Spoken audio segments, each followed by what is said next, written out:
Hello everyone. This video is in continuation to our topic breathing and exchange of gases. Till last video we had done the properties like pigmentation, what pigments are required, what are the different types of respiratory surfaces. Today in this video we'll be focusing on cutaneous respiration, which is respiration via skin. We'll be doing bronchial respiration, and then we'll be doing pulmonary respiration, और उसके बाद respiratory tract we'll continue with. So let's start without wasting time. Cutaneous respiration. First of all, cutaneous respiration is the type of respiration which takes place through skin. Now, as discussed in our previous videos also, what are the organisms, the names of the organisms which respire or takes in oxygen via skin? Now they involve earthworm, most common. Then we have frogs also. So let's write. We have examples of earthworm and then frog also while in water. Fine. So they undergo respiration via they undergo cutaneous respiration, which occurs via skin. Let's understand the characteristic features of the skin which enables it to take in oxygen, and then we'll see how that exchange takes place. First of all, characters. Now, what are the characteristics? Of course, the characters almost remain the same, the ones which we have for general respiratory surfaces. First of all, it needs to be very thin. Why should it be thin? So that easy diffusion can take place to and fro of gases and easy respiration can occur. It should be vascular. Now, being vascular means richly supplied with blood vessels or with blood. Why so?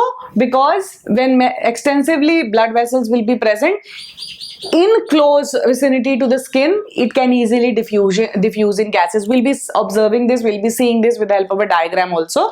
Then there should be a pigment present, because pigments are not required in unicellular organisms where there is direct diffusion, but herein when we talk about certain higher order organisms, therein a pigment required, there is a pigment required, and the most common one is hemoglobin here, which is responsible for, once the gases that move inside, it's responsible for transportation of these gases further. Then we have the surface should be moist. We are talking about skin here, so the skin needs to be moist. Earthworm, if you've seen earthworm, it's slimy and moist when we look at it in its appearance. So this moist skin, as in the gases, they are dissolved in water, so hence it is easy for them to get diffused and to further get transported. So these are the characteristics which are there. This moist surface in case of earthworm is due to the mucus. Very important. Mucus keeps in the surface of different organisms moist. Even for that matter, inside our alimentary canal also there is mucus to keep the surface moist. So this mucus plays a very important role in keeping the surface moist for any of the organisms. Now let's understand how the exchange takes place through skin. Suppose this is the skin surface, and then we have the blood vessel here, and outside the skin we have the mucus present, or you may say that it is moist here outside. So what is this? This is the mucus, the blood vessel, and this is skin. Now what happens?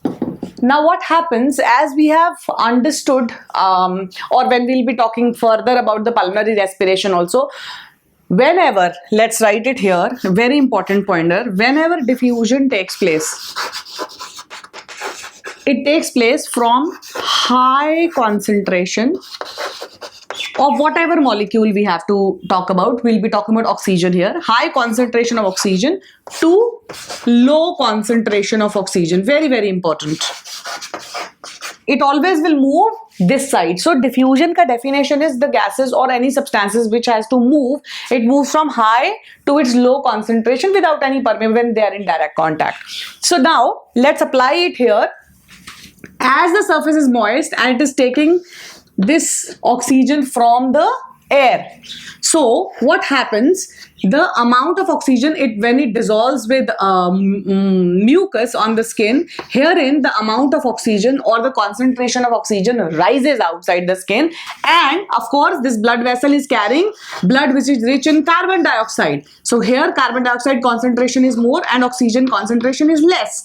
So oxygen for that from outside tends to move inside from its higher to its lower concentration inside the blood vessel, and carbon dioxide, which has high concentration here inside, tends to move outside towards its lower concentration. This is how the exchange of gases it takes place through the skin of any individual. Wherever we are talking about cutaneous respiration, I'll just make it like this. So skin now facilitates the process of respiration here. The point which we need to understand here, which will be handy to us when we'll talk about pulmonary and bronchial respiration also, that the movement, whenever diffusion is taking place, the movement of the gas takes place always from high concentration to low concentration. जैसे बाहर के atmosphere में ज्यादा oxygen का concentration है वो अंदर आ जाता है, और अंदर ऑक्सीजन concentration कम है तो it moves from high to low, और अंदर कार्बन डाइऑक्साइड का concentration is more so it tends to move out. So this is how the exchange takes place. Now if suppose there is shortage of oxygen or the oxygen is unavailable, the earthworm or the organism which is respiring through skin, it dies due to oxygen starvation. Oxygen starvation or it dies due to, because it is starving for oxygen. The process is known as asphyxiation.